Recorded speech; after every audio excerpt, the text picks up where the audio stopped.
Meeting के बाद जब हम डिटेल आप लोगों के सामने मालूमात देंगे तो आप हमारी कमेटी से कांटेक्ट में आकर हमारे प्रोग्राम को कामयाब करें। और इस मिशन को, ये किसी एक पार्टी का मिशन नहीं है, ये किसी एक समाज का नहीं है, किसी एक धर्म का नहीं है, ये शहर के नौजवानों के मुस्तकबिल के लिए हम ये लड़ाई की शुरुआत कर रहे हैं। मुझे उम्मीद है कि शहर का नौजवान इसके अंदर बढ़ चढ़कर, अगर वो ऐड निकलती है पेपर में, इश्तिहार निकलता है कि 10,000 पगार है, ये शख्स ने क्या करा कि उसी 10,000 को डायरेक्ट 20,000, 5,000 को 10,000, तकरीबन 30 से 35 लाख रुपया गोल्डन नगर के एक कारपोरेटर ने जमा करके प्रशासक को दिया। ऐसी हवा शहर के अंदर चल। और आईएएस ऑफिसर की निगरानी में ये मुकम्मल प्रोसीजर होना चाहिए, भर्ती होना चाहिए। ये प्रशासक और कमिश्नर के वक्त में ये भर्ती नहीं होना चाहिए। वहां पर इनके ऊपर संगीन इल्जाम लगाए गए, इनका वादग्रस्त ही हमेशा उनका पीरियड रहा है और हम लोगों को भरोसा और विश्वास नहीं है। 14 फरवरी 2023 को मालेगांव महानगर पालिका, मालेगांव म्युनिसिपल कॉर्पोरेशन में 682 पद की मेगा भर्ती का परमिशन मंजूरी हुकूमत महाराष्ट्र ने मालेगांव म्युनिसिपल कॉर्पोरेशन को दिया। ये टेम्परवरी जॉब नहीं है, ये परमानेंट जॉब है। और हम लोग देख रहे थे, समझ रहे थे, असलम भाई, शकील भाई, मैं, शेख रशीद साहब, हम लोग तमाम हम लोगों की नजर लगी हुई थी कि शहर के अलग अलग पार्टियों के लीडर इसके ऊपर आवाज उठाएंगे, लेकिन ऐसा कुछ नजर नहीं आया, ना ऐसा कुछ हुआ।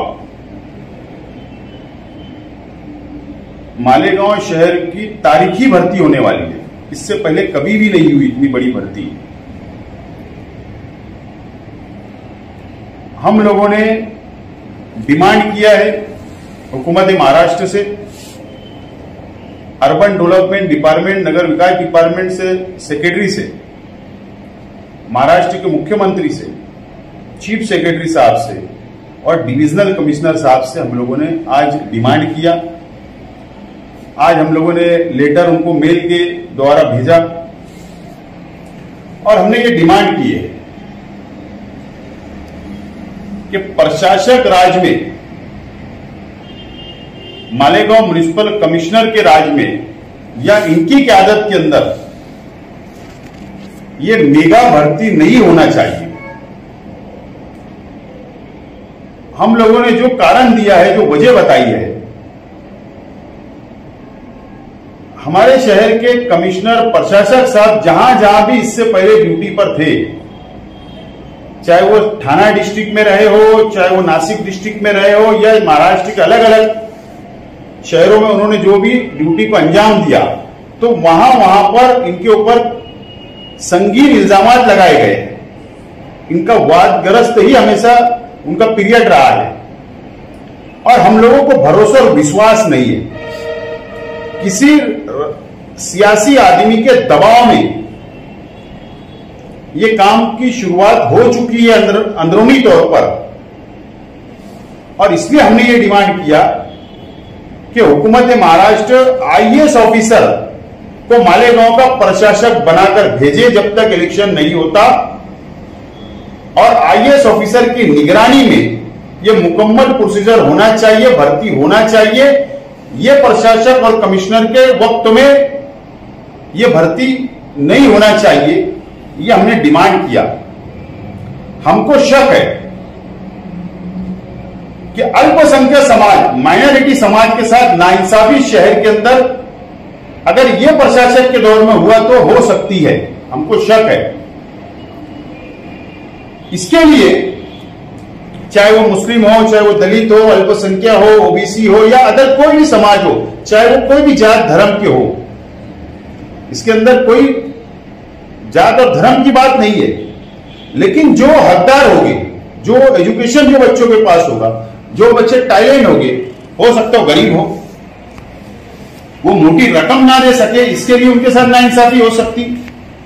इसके लिए आईएएस ऑफिसर की निगरानी में यह भर्ती होना चाहिए, क्योंकि इस कमिश्नर और जो प्रशासक है, ये कमिश्नर और प्रशासक, इन्होंने मानधन टेम्पररी जॉब के लिए 6 महीने की वैकेंसी निकलती है, 9 महीने की निकलती है, और एक अमाउंट, एक पगार फिक्स होता है। अगर वो ऐड निकलती है पेपर में, इश्तिहार निकलता है कि 10,000 पगार है, ये शख्स ने क्या करा कि उसी 10,000 को डायरेक्ट 20,000, 5,000 को 10,000, तकरीबन 30 से 35 लाख रुपया गोल्डन नगर के एक कारपोरेटर ने जमा करके प्रशासक को दिया। ऐसी हवा शहर के अंदर चल रही है। अब वो गवर्नमेंट की कानूनी फीस भरी गई या और क्या, ये मुझे नहीं पता, इसकी जानकारी अभी मैं ले रहा हूं। इसके लिए हमको शंका है, शक है कि इंसाफ ये शहर की आवाम के साथ, ये शहर के नौजवानों के साथ, पढ़े लिखे नौजवानों के साथ में इंसाफ नहीं होगा। इसके लिए हमने यह डिमांड किया है। और ईद के बाद, फौरन ईद के बाद में असलम अंसारी साहब, शकील जानी बेग साहब और हमारी एक जो तजुर्बा रखते हैं इसके अंदर, एजाज उमर जैसे लोग और भी कई लोग, हम लोग एक कमेटी बना रहे हैं। उस कमेटी के जरिए शहर के, ये जो हमारे पास हमने पूरी कंप्लीट मालूमात लाई है, इसमें डॉक्टर भी है, इसमें टीचर भी है, इसमें इंजीनियर भी है, इसके अंदर सिटी इंजीनियर भी है, इसके अंदर प्लम्बर भी है, इसके अंदर अलग अलग डिपार्टमेंट है, फायर के अंदर काम करने वाले भी है, बहुत सारी पूरी कैटेगरी हमारे पास है।